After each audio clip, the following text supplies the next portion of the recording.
Well, here we are out at the spring where I get the water, and the only reason I'm doing this because I was told by the environmental quality department that if I can prove that the water quality is being affected by overlogging, that they can step in legally and try to protect what's left. So what I'm doing now is documenting this spring.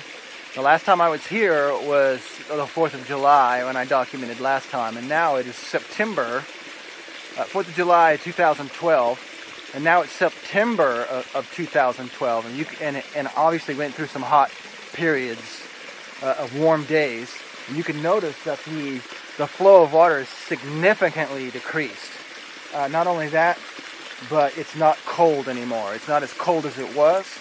And it's definitely been affected by that. I want to document it, just kind of see here, if you can look, and compare it to the other video I had.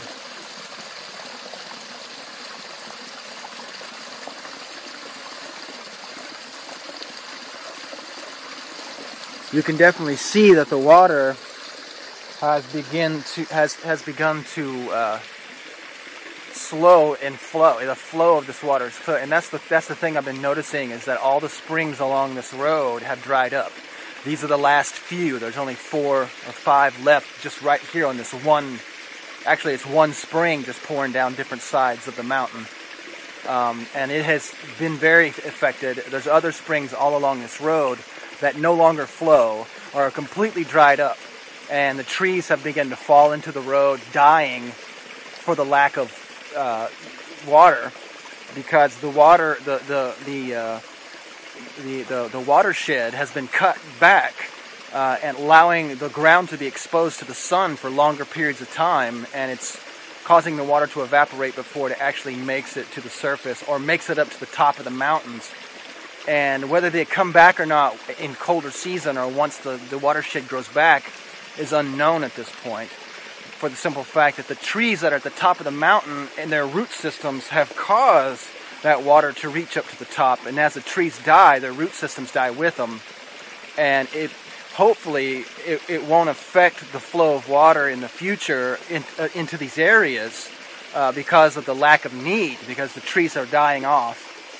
So we'll have to just stay posted and see exactly what happens. But I just wanted to document the fact that this water has definitely been affected by the watershed being cut, and I'm going to approach the environmental quality of Oregon and ask them to look into this.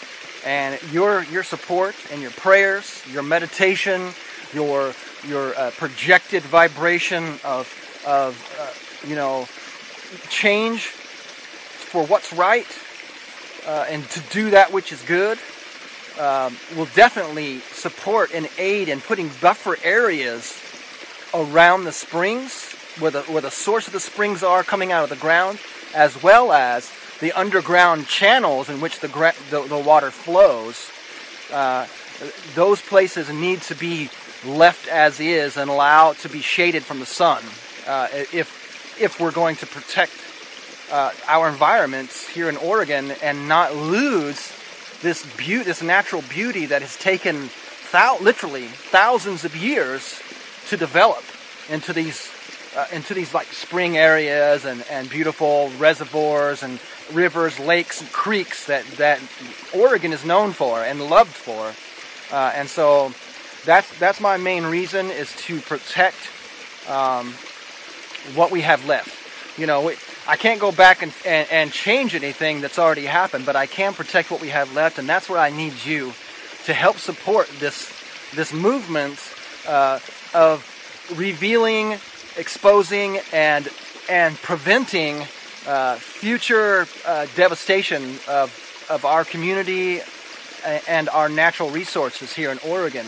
Like I said, I don't begrudge the companies that are operating and trying to supply the world with timber and gas and all the other things they're trying to do, but supplying some other parts of the world with natural resources and then taking those natural resources from the other parts of the world is basically creating deserts, everywhere. I mean, we can't take our water and dump it into the desert and survive ourselves. So we need to, in some ways, live and let die, my friend. I'm sorry, but that's true. If people are in other cultures and civilization areas, whether it be a third world country or whatever, they need to learn how to be self-sufficient and take care of themselves with the environment that they live in, rather than taking natural resources from other parts of the planet and slowly devastating everyone's environments until all of us finally become as poverty-stricken as far as natural resources and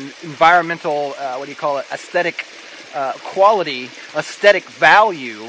That's the main thing we're trying to protect here, is that trees and natural resources like this water flow and beautiful rivers and creeks and stuff, our aesthetic value, they add an aesthetic value to our lives, and it is very, very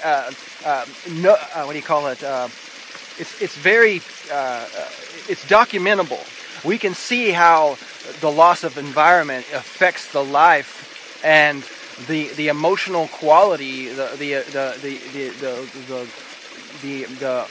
not just the emotional, but the physical quality of the people who live in those environments. They've already proven that that environments that are supportive and aesthetically pleasing have less crime, have less poverty, and people who are more willing to work and live in a peaceful and communal type way.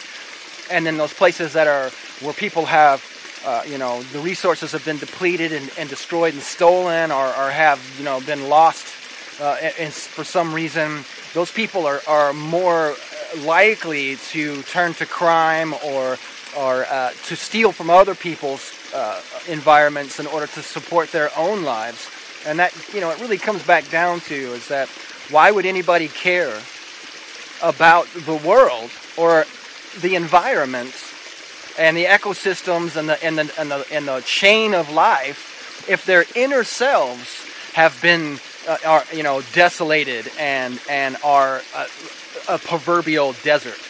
So really, it's going back to fixing ourselves, healing our inner selves, and becoming an oasis within ourselves first, and then it'll be more easy to even fathom the idea of loving and caring about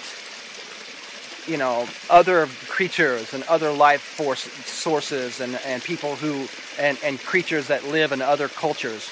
But this is why I'm here. I'm here to tell the world that this is our most precious resource. It's the most widely used resource on the planet. Water is the number one resource besides the sun for life. And if the water quality goes down, then also the quality of life will go down with it. So if we can protect it here, right now, we make a stand. We'll no longer destroy our environments, but we're going to, or even destroy ourselves and our inner selves and our outer bodies and destroy our lives. But we're going to, by reaching into ourselves and healing ourselves, then we'll see that reflection of healing and wholeness in our communities and in the environments which we live. So, thanks for tuning in. My name's Robbie Curlis. I love you. This is Live Water and Glass.